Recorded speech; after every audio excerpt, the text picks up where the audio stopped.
Hello to all my dear students. My name is Sumit Rana. बच्चों, आज हम लोग यहाँ पर बीएससी बीएड के फर्स्ट ईयर सिलेबस का हम लोग डिस्कस करेंगे, जो कि सिलेबस हम लोग देखेंगे जूलॉजी का। और ये जो बीएससी बीएड फर्स्ट ईयर का सिलेबस है, ये हमारे जो राजस्थान के बच्चे हैं और जो राजस्थान यूनिवर्सिटी से पढ़ रहे हैं उनके लिए है। ठीक है, तो जो बच्चे हमारे राजस्थान यूनिवर्सिटी में जो लोग बीएससी बीएड कर रहे हैं और जो फर्स्ट ईयर में है, पहले सत्र में है, उनके लिए ये वीडियो है।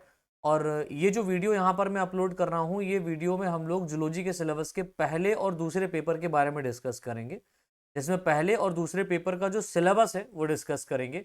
बाकी इस सिलेबस से रिलेटेड जो वीडियोस आने वाली हैं वो आपको हमारे application Sumit Rana BSc classes के ऊपर मिलेंगी।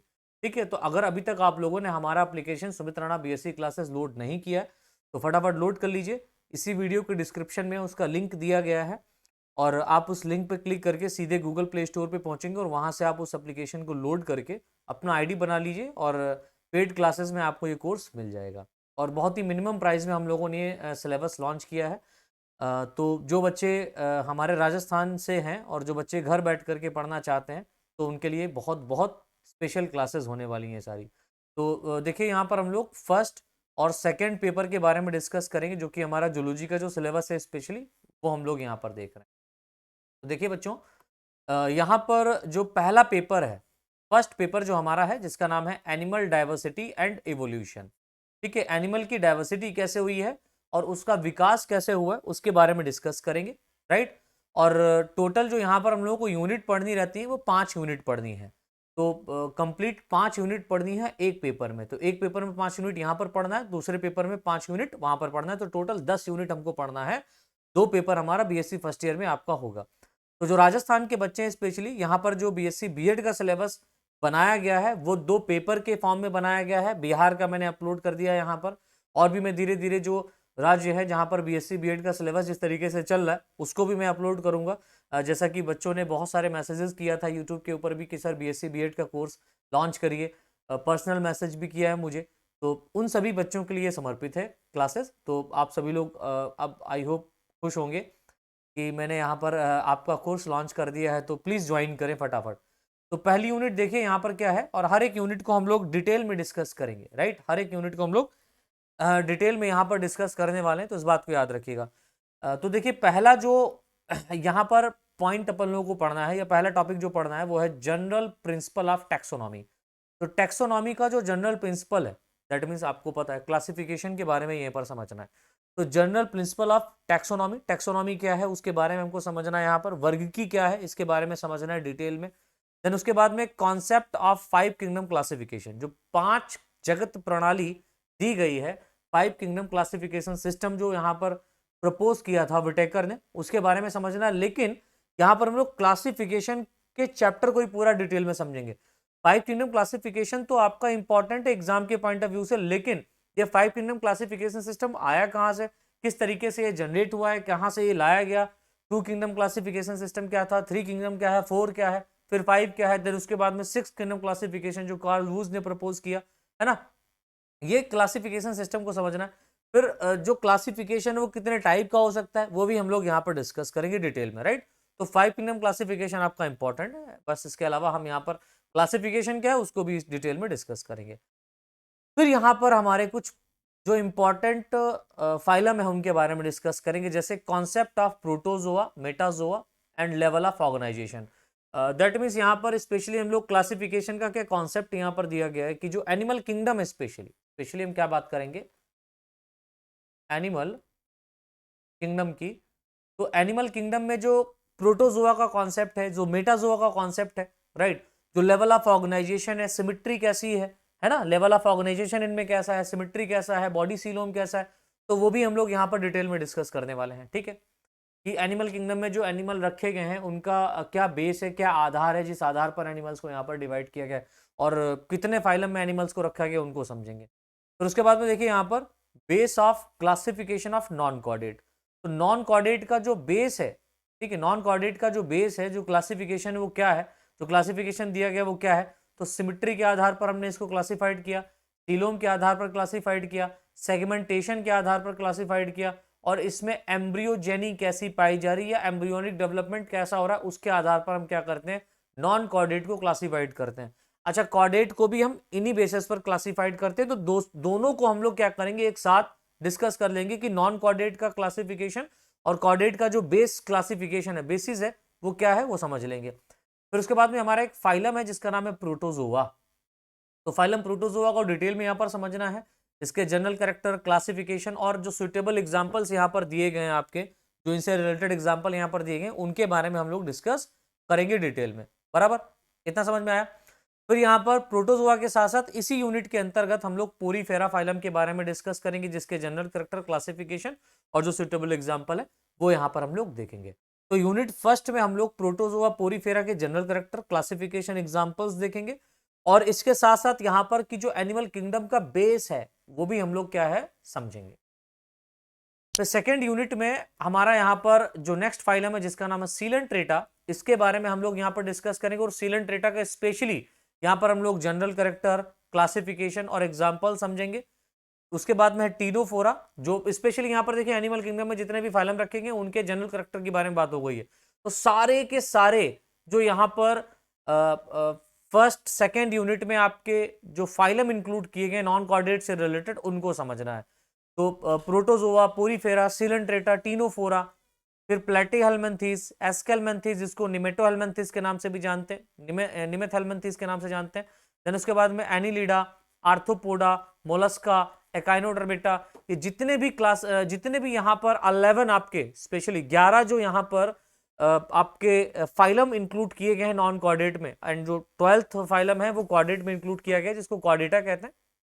ठीक है, तो इन सभी के हम लोग को क्या पढ़ना है, जनरल कैरेक्टर, क्लासिफिकेशन और इसमें जो एग्जांपल रखेंगे उनके बारे में समझना है, specially first and second unit में। टोटल थर्ड यूनिट की बात करें तो थर्ड यूनिट हमारी टोटल इवोल्यूशन के ऊपर आती है। तो मैंने बोला ना एनिमल डाइवर्सिटी एंड इवोल्यूशन, तो एनिमल का डाइवर्सिटी कैसा है, एनिमल का विविधता कैसा है, वो हम लोग यहाँ पर देखेंगे स्पेशली। फिर उसके साथ साथ इसी पेपर में हम लोग थर्ड यूनिट के अंतर्गत इवोल्यूशन के बारे में डिस्कस करेंगे।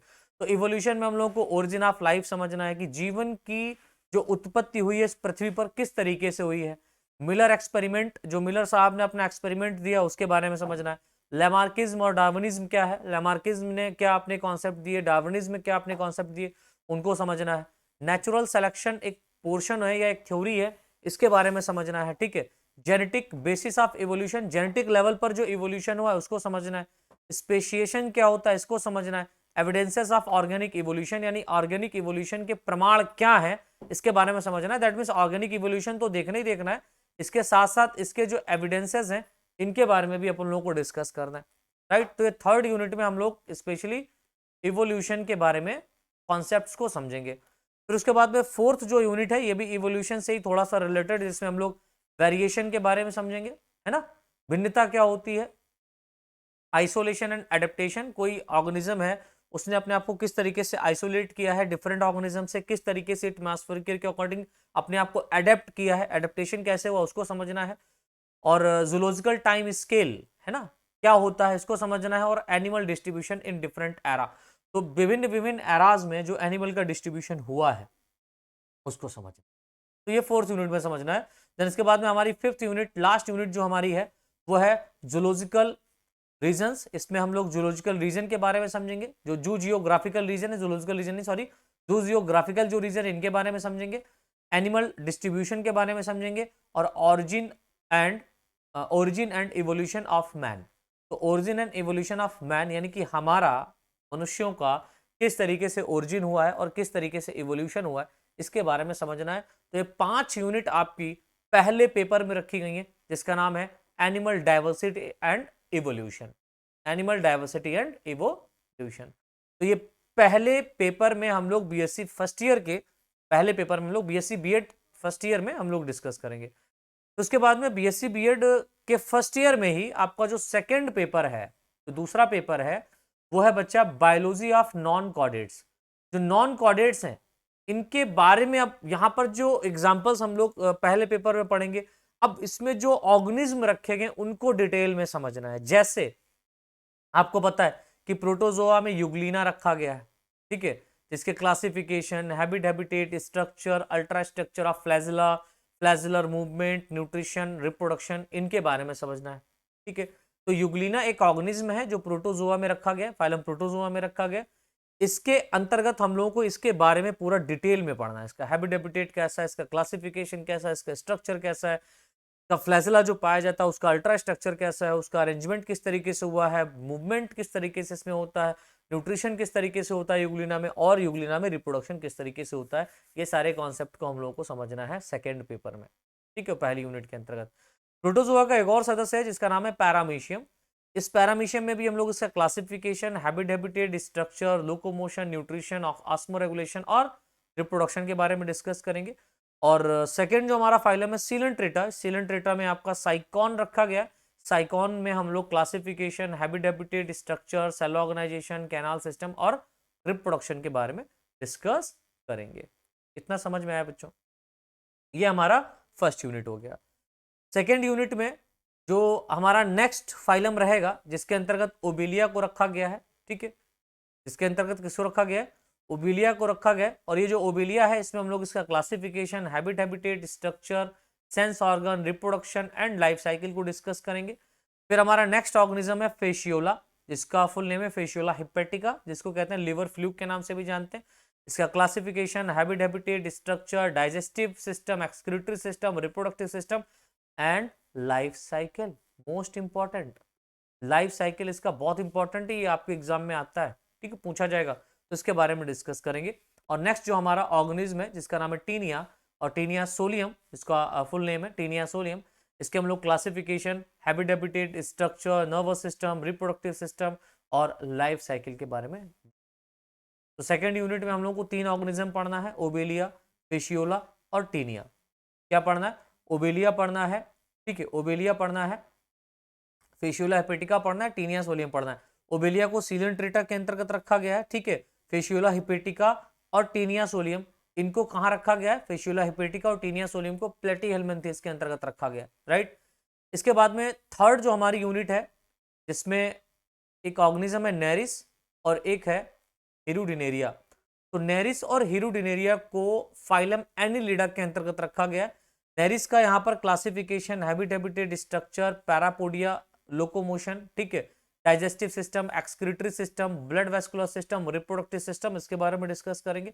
हिरुडिनेरिया जिसको लीच के नाम से भी जानते हैं, इसका classification, habitat, structure, digestive, excretory, reproductive system and इसके सेंस ऑर्गन के बारे में भी समझना है।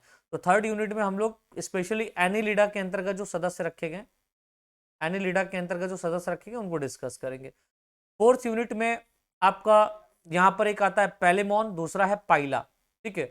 तो पैलेमॉन जिसको हम लोग झींगा मछली के नाम से भी जानते हैं, इस पैलेमॉन का हम लोग यहाँ पर क्लासिफिकेशन, हैबिटेट, स्ट्रक्चर, अपेंडेजेस के बारे में समझेंगे, ठीक है, digestive, respiratory, blood vascular, reproductive system के बारे में समझेंगे और सेंस ऑर्गन के बारे में समझेंगे। नेक्स्ट यहाँ पर एक और ऑर्गेनिज्म रखा गया जिसका नाम है पाइला, और पाइला को फाइलम मोलस्का के अंतर्गत रखा गया, ठीक है। तो यहाँ पर हम लोग यहाँ पर क्या देखेंगे? क्लासिफिकेशन इसका, habitat, structure, digestive system, respiratory system, blood vascular system, reproductive system और सेंस ऑर्गन देखेंगे। तो फोर्थ यूनिट में दो ऑर्गेनिज्म हम लोग को स्पेशली पढ़ना है, एक तो पैलेमॉन पढ़ना है, ठीक है, दूसरा पाइला पढ़ना है। पैलेमॉन और पाइला के बारे में हम लोग यहाँ पर फोर्थ यूनिट में डिस्कस करेंगे। और फिफ्थ यूनिट यहाँ पर जो आपकी है, ठीक है, जिसमें एकाइनोडर्मेट्स को इंक्लूड किया गया स्पेशली, तो यहाँ पर लेमिलिडेंस के बारे में डिस्कस करेंगे और एस्टेरियाज के बारे में डिस्कस करेंगे। दो ऑर्गेनिज्म है, लेमिलिडेंस और एस्टेरियाज। तो लेमिलिडेंस में classification, habitat, structure, respiratory, digestive, excretory, blood vascular system, reproductive system के बारे में समझेंगे। और एस्टेरियाज दैट मीन जिसमें तारा मछली को रखा गया है, स्पेशली इसको तारा मछली कहते हैं, इसमें classification, habitat, structure, water vascular system जिसको एम्बुलेक्युलर सिस्टम भी कहते हैं, इसके बारे में समझना है। और इसमें रिप्रोडक्शन किस तरीके से होता है इसके बारे में समझना है। तो बच्चों आई होप आपको आपका सिलेबस जो बीएससी बीएड फर्स्ट ईयर का है, जो राजस्थान यूनिवर्सिटी से बच्चे यहाँ पर बिलोंग कर रहे हैं, उनका ये सिलेबस यहाँ पर मैंने बताया है। ये सिलेबस बहुत इंपॉर्टेंट है बच्चा, और जितना भी मैंने यहाँ पर आपको पहले पेपर में 5 यूनिट के बारे में, दूसरे पेपर में 5 यूनिट के बारे में बताया, ये टोटल आपका सिलेबस आपकी यूनिवर्सिटी से मैच कर रहा है, ठीक है। और इस पूरे सिलेबस को हम लोग अपने application Sumit Rana BSc classes के ऊपर डिटेल में डिस्कस करेंगे। तो अभी तक अगर आप लोगों ने एप्लीकेशन लोड नहीं किया है तो उसको लोड कर लीजिए, गूगल प्ले स्टोर में जाइए, सर्च कीजिए सुमित राणा बीएससी क्लासेस, या इसी वीडियो के डिस्क्रिप्शन में आपको हमारे एप्लीकेशन का लिंक मिल जाएगा, जिस पे क्लिक करते ही आप डायरेक्ट गूगल प्ले स्टोर पे जाकर के उसको लोड कर सकते हैं। अपना आईडी क्रिएट कर लीजिए, अदर स्टेट यूनिवर्सिटी में क्लिक करके आप अपना बनाइए। वहां पर आप राजस्थान से हैं, जैसे अपना आप प्रोफाइल बना लेंगे, आपके सामने सारे ऑप्शंस खुल जाएंगे। पेड क्लासेस में आप जाएंगे तो वहां पर आपको BSc BEd first year Rajasthan university मिल जाएगा, आप उसको बाई कर सकते हैं और वहां पर हम लोग विधिवत रूप से इन क्लासेस को करना स्टार्ट करेंगे। राइट, तो आई होप आपको ये सिलेबस समझ में आया होगा, और आया है तो प्लीज कमेंट करिए और शेयर करिए ज़्यादा से ज़्यादा अपने मित्रों को, अपने दोस्तों को, कि सुमित राणा बीएससी क्लासेस के ऊपर बीएससी बीएड से रिलेटेड भी क्लासेस आना स्टार्ट हो गई। तो आज के लिए बच्चों इतना ही, धन्यवाद। मिलते हैं नेक्स्ट वीडियो के अंतर्गत नेक्स्ट टॉपिक के साथ में, जो कि इससे रिलेटेड होगा हमारा एप्लीकेशन पर। यूट्यूब पे भी कुछ मैं अपलोड करूंगा, लेकिन मोस्ट ऑफ जो सिलेबस आपका रहेगा वो टोटल एप्लीकेशन के ऊपर ही कवर किया जाएगा। ओके, इतना ही, धन्यवाद।